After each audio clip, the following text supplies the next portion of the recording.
यस्तो छ है इको भिलेज। साथीहरू इन्जोय गर्न आउनुहोस् इको भिलेजमा। इको भिलेज आइपुग्यो साथीहरू, इको भिलेज आइपुग्यो। यस्तो रहेछ इको भिलेज।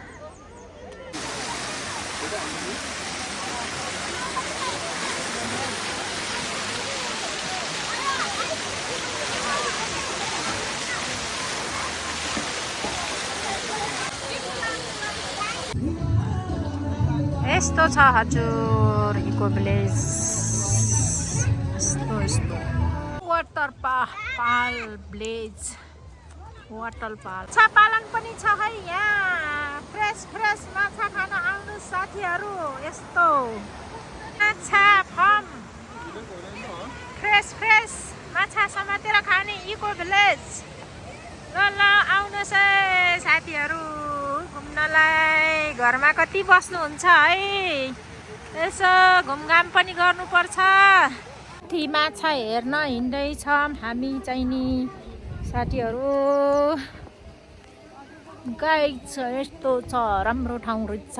तर एकदमै राम्रो ठाउँ रहेछ, इन्जोय गर्ने ठाउँ भन्ने चिज कहिले नि पुग्दैन। माछा रहेछ माउर के भन्ने माछा रहेछ यहाँ चाहिँ नि। यस्तो छ है, माइन्ड फ्रेस गर्नुपर्छ कि है। यो चिज कहिले नि पुग्दैन साथीहरू। हेर्नुहोस् घुम्नलाई चाहिँ नि आउनुहोस् है एक दिन मिलाएर। पैसा भन्ने कुरा कहिल्यै पुग्दैन। जति घरमा बस्यो पैसा कन्जुस गर्यो कहिल्यै नपुग्दो रहेछ।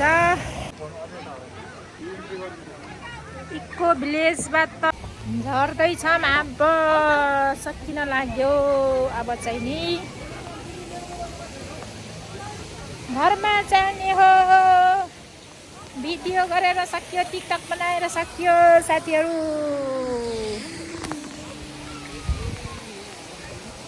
घरतिर हिँड्यो इको भिलेजबाट। Bye bye bye bye eco village, bye bye eco village, bye by.